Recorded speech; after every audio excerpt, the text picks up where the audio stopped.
शांति। 6/3/21 की साकार वाणी। बाबा बोले, मीठे बच्चे, पुण्य आत्मा बनना है तो एक बाप को याद करो। याद से ही हाथ निकलेगी, आत्मा पावन बनेगी। प्रश्न, कौन सी स्मृति रहे तो कभी भी किसी बात में मूंझ नहीं सकते? उत्तर, ड्रामा की। बनी बनाई बन रही, अब कुछ बनने नहीं। ये अनादि ड्रामा चलता ही रहता है, इसमें किसी बात में मूंझने की दरकार नहीं। कई बच्चे कहते हैं, पता नहीं ये हमारा अंतिम 84वां जन्म है या नहीं, मूंझ जाते हैं। बाबा कहते, मूंझो नहीं, मनुष्य से देवता बनने का पुरुषार्थ करो। ओम शांति। बच्चों को ओम शांति के अर्थ का तो पता है कि मैं आत्मा हूँ और मुझ आत्मा का स्वधर्म है शांति। मैं आत्मा शांत स्वरूप शांति धाम की रहने वाली हूँ। ये लेसन पक्का करते जाओ। ये कौन समझाते हैं? शिव बाबा। याद भी करना है शिव बाबा को। उनको अपना रथ नहीं है, इसलिए उनको बैल दे देते हैं। मंदिर में भी बैल रख दिया है। इसको कहा जाता है पूरा अज्ञान। बाप समझाते हैं बच्चों को अथवा रूहों को, ये है रूहों का बाप शिव। इनके नाम तो बहुत है, परंतु बहुत नाम से मूंझ पड़े हैं। वास्तव में इसका नाम है शिव। शिव जयंती भी भारत में मनाई जाती है। वो निराकार बाबा है, आकर पतितों को पावन बनाते हैं। कोई ने भागीरथ, कोई ने नंदीगण कह दिया है। बाप ही बताते हैं कि मैं कौन से भाग्यशाली रथ में आता हूँ। मैं ब्रह्मा के तन में प्रवेश करता हूँ। ब्रह्मा द्वारा भारत को स्वर्ग बनाता हूँ। तुम सब भारतवासी जानते हो ना कि लक्ष्मी नारायण का राज्य था। तुम सब भारतवासी बच्चे आदि सनातन देवी देवता धर्म वाले थे, स्वर्गवासी थे। 5000 वर्ष पहले जब मैं आया था तो सभी को सतो प्रधान स्वर्ग का मालिक बनाया था। फिर पुनर्जन्म जरूर लेना पड़े। बाप कितना सीधी बताते हैं। अब जयंती मनाते हो, इस 2021 में लिखेंगे 25वीं शिव जयंती। बाबा की पधरामणी हुई, इस 2021 में लिखेंगे 85वीं शिव जयंती। बाबा की पधरामणी हुए अभी 85 वर्ष हुए। फिर साथ साथ ब्रह्मा विष्णु शंकर की भी पधरामणी है। त्रिमूर्ति ब्रह्मा की जयंती कोई दिखाते नहीं है, दिखाना जरूरी है, क्योंकि बाबा कहता है मैं ब्रह्मा द्वारा स्थापना फिर से करता हूँ, ब्राह्मण बनाता जाता हूँ। तो ब्रह्मा और ब्राह्मण वंशियों का भी जन्म हुआ। फिर दिखाता हूँ कि तुम 100 विष्णुपुरी के मालिक बनेंगे। बाप की याद से ही तुम्हारी हाथ निकलेगी। भल भारत का प्राचीन योग मशहूर है, परंतु वो किसने सिखाया था ये कोई नहीं जानते। खुद कहते हैं, हे बच्चे, तुम अपने बाप को याद करो। वर्षा तुमको मेरे से मिलता है। मैं तुम्हारा बाप हूँ। मैं कल्प कल्प आता हूँ, आकर तुमको मनुष्य से देवता बनाता हूँ, क्योंकि तुम देवी देवता थे। फिर 84 जन्म लेते लेते आकर पतित बने हो। रावण की मत पर चल रहे हो। ईश्वरीय मत से तुम स्वर्ग के मालिक बनते हो। बाप कहते हैं, मैं कल्प पहले भी आया था। जो कुछ पास होता है वो कल्प कल्प होता ही रहेगा। बाप फिर भी आकर इनमें प्रवेश करेंगे, इस दादा को छुड़ाएंगे, फिर इन सब की परवरिश कराएंगे। तुम जानते हो कि हम ही सतयुग में थे। हम भारतवासियों को ही 84 जन्म लेना पड़े। पहले पहले तुम सर्वगुण संपन्न 16 कला संपूर्ण थे। यथा राजा रानी तथा प्रजा नंबरवार। सब तो राजा नहीं बन सकते। तो बाप समझाते हैं, सतयुग में तुम्हारे 8 जन्म, त्रेता में 12 जन्म। ऐसे ही अपने को समझो कि हमने ये पाठ बजाया है। पहले सूर्यवंशी राजधानी में पाठ बजाया, फिर चंद्रवंशी में, फिर नीचे उतरते वाम मार्ग में आए। फिर हमने 63 जन्म लिए। भारतवासियों ने ही पूरे 84 जन्म लिए हैं, और कोई धर्म वाले इतने जन्म नहीं लेते हैं। गुरु नानक को 500 वर्ष हुए, करीब उनके 12-14 जन्म होंगे, ये हिसाब निकाला जाता है। क्रिश्चियन ने 2000 वर्ष में 60 जन्म लिए होंगे। वृद्धि होती जाती है, पुनर्जन्म लेते जाते हैं। बुद्धि में ये विचार करो तो हमने ही 84 जन्म भोगे हैं। फिर सतो प्रधान बनना है। जो कुछ पास हुआ ड्रामा, जो ड्रामा बना हुआ है वो फिर रिपीट होगा।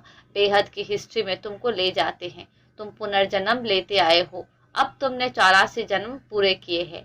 अब फिर बाप ने याद दिलाई कि तुम्हारा घर है शांति धाम। आत्मा का रूप क्या है? बिंदी। वहां जैसे बिंदियों का झार है, आत्माओं का भी नंबरवार झार है। नंबरवार नीचे आना होता है। परमात्मा भी बिंदी है, ऐसे नहीं कि इतना बड़ा लिंग है। बाप कहते हैं कि तुम हमारे बच्चे बनते हो तो मैं तुमको स्वर्ग का मालिक बनाता हूँ। पहले तुम हमारे बने, फिर मैं तुमको पढ़ाता हूँ। कहते हो बाबा हम तुम्हारे हैं, साथ साथ पढ़ना भी है। हमारे बने और तुम्हारी पढ़ाई शुरू हो गई। बाबा कहते कि ये तुम्हारा अंतिम जन्म है, कमल फूल समान पवित्र बनो। बच्चे वायदा करते हैं बाबा हम आपसे वर्षा लेने लिए कभी पतित नहीं बनेंगे। 63 जन्म तो पतित बने हैं, ये 84 जन्मों की कहानी है। बाबा आकर सहज कर बताते हैं। जैसे लौकिक बाप बताते हैं ना, तो ये है बेहद का बाप। वो आकर रूहों से बच्चे बच्चे के बात करते हैं। शिवरात्रि भी मनाते हैं ना, यह है आधा कल्प का दिन और आधा कल्प की रात। अभी है रात का अंत और दिन के आदि का संगम। भारत सतयुग था तो दिन था। सतयुग त्रेता को ब्रह्मा का दिन कहा जाता है। तुम ब्राह्मण हो ना, तुम ब्राह्मण जानते हो कि हमारी अब रात्रि है, तमो प्रधान भक्ति है। दर दर धक्के खाते रहते हैं, सबकी पूजा करते रहते हैं। टिवाटे की भी पूजा करते हैं, मनुष्य के शरीर की भी पूजा करते हैं। सन्यासी लोग अपने को शिवोहम कह बैठ जाते हैं, फिर माताएं जाकर उनकी पूजा करती हैं। बाबा बहुत अनुभवी है। बाबा कहते हमने भी बहुत पूजा की है, परंतु उस समय ज्ञान तो था नहीं। फल चढ़ाते थे, लोटी चढ़ाते थे मनुष्य पर, ये भी ठगी हुई ना।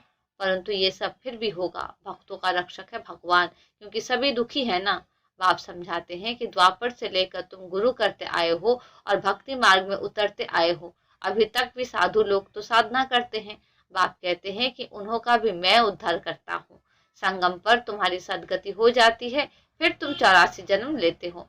बाप को कहा जाता है ज्ञान का सागर, मनुष्य सृष्टि का बीज रूप, सच्चित आनंद स्वरूप। वो कब विनाश नहीं होता, उनमें ज्ञान है, ज्ञान का सागर, प्यार का सागर है। जरूर उनसे वर्षा मिलना चाहिए। अभी तुम बच्चों को वर्षा मिल रहा है। शिव बाबा है ना, वो भी बाबा है, ये भी तुम्हारा बाप है। फिर शिव बाबा ब्रह्मा द्वारा तुमको पढ़ाते हैं, इसलिए प्रजापिता ब्रह्मा कुमार कुमारियां कहा जाता है। कितने ढेर बीके हैं, कहते हैं कि हमको डादे से वर्षा मिलता है। बच्चे कहते हैं बाबा हमको नर्कवासी से स्वर्गवासी बनाते हैं। कहते हैं हे बच्चे माँ कम याद करो तो तुम्हारे सिर पर जो पापों का बोझा है वो भस्म हो जाएंगे, फिर तुम सतो प्रधान बन जाएंगे। तुम सच्चा सोना, सच्चे जेवर थे। आत्मा और शरीर दोनों सतो प्रधान थे। आत्मा फिर सतो रजो तमो होती है, तो शरीर भी ऐसा तमोगुणी मिलता है। बाप तुमको राय देते हैं कि बच्चे मुझे याद करो, मुझे बुलाते हो ना कि हे पतित पावन आओ। भारत का प्राचीन राजयोग मशहूर है, वो अब तुमको सिखला रहा हूँ कि मेरे साथ योग रखो तो इससे तुम्हारी खाद जल जाएगी। जितना याद करेंगे उतनी खाद निकलती जाएगी। याद की ही मुख्य बात है। नॉलेज तो बाप ने दी है। सतयुग में यथा राजा रानी तथा प्रजा सब पवित्र थे, अभी सब पति थे। बाप कहते हैं कि इनके बहुत जन्मों के अंत के जन्म में मैं प्रवेश करता हूँ। इसको कहा जाता है भाग्यशाली रथ। ये पढ़कर फिर पहले नंबर में जाते हैं। नंबरवार तो बनते हैं ना। मुख्य एक नाम होता है। बाप ने बच्चों को 84 जन्मों का राज अच्छी रीति समझाया है। तुम आदि सनातन देवी देवता धर्म के हो, ना कि हिंदू धर्म के। तुम कर्म श्रेष्ठ धर्म श्रेष्ठ थे, फिर रावण के प्रवेश होने से धर्म कर्म भ्रष्ट हो गए हो। अपने को देवी देवता कहलाने में लज्जा आती है, इसलिए हिंदू नाम रख दिया है। वास्तव में आदि सनातन देवी देवता धर्म के थे। तुमने 84 जन्म लिए हैं, फिर पतित बन गए हो। 84 का चक्र भारतवासियों के लिए है। वापिस जाना तो सबको है, पहले तुम जाएंगे, जैसे बारात जाती है ना। शिव बाबा को साजन भी कहते हैं। तुम सजनियों इस समय छी तमो प्रधान हो, उनको गुलगुल बनाकर ले जाएंगे, आत्माओं को पावन बनाकर ले जाएंगे। इसको लिबरेटर गाइड कहा गया है। बेहद का बाप ले जाता है। उनका नाम क्या है? शिव बाबा। नाम शरीर पर पड़ता है, परंतु परमात्मा का शिव ही नाम है। ब्रह्मा विष्णु शंकर का तो सूक्ष्म शरीर है, शिव बाबा का तो कोई शरीर है नहीं, उनको शिव बाबा ही कहते हैं। बच्चे कहते हैं हे माता पिता हम आपके बालक बने हैं।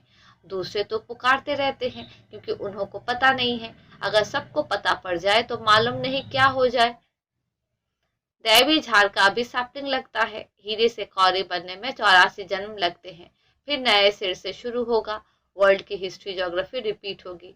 आप समझाते हैं कि तुमने पूरे 84 जन्म लिए हैं, 84 लाख तो हो ना सके, ये बड़ी भूल है। 84 लाख जन्म समझने कारण कल्प की आयु लाखों वर्ष कह दी है। यह है बिल्कुल झूठ। भारत अब झूठ खंड है। सचखंड में तुम सदा सुखी थे। इस समय तुम 21 जन्मों का वर्षा लेते हो।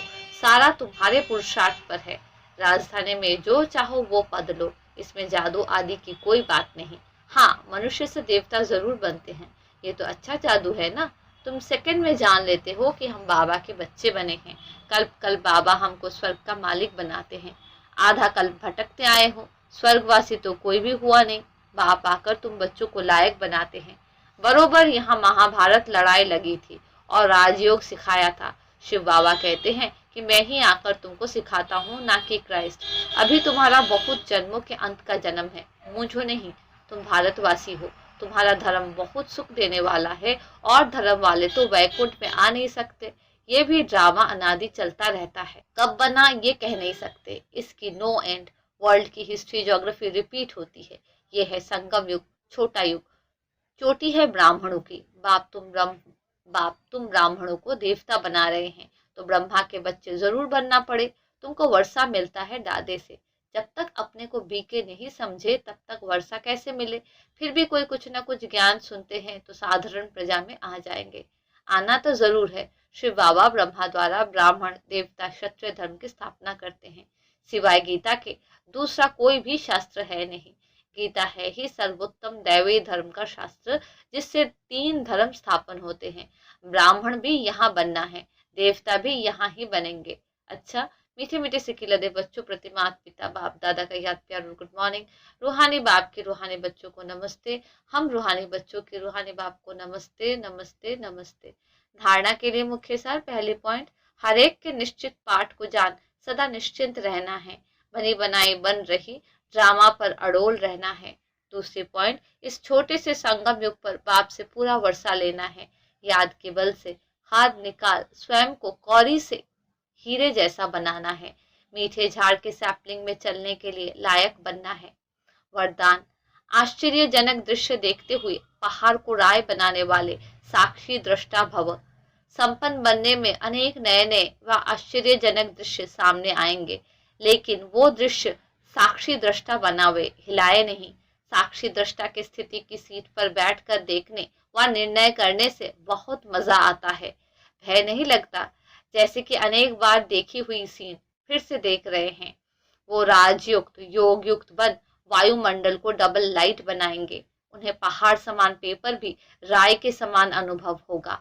स्लोगन, परिस्थितियों में आकर्षित होने के बजाय उन्हें साक्षी होकर खेल के रूप में देखो। अच्छा, ओम शांति।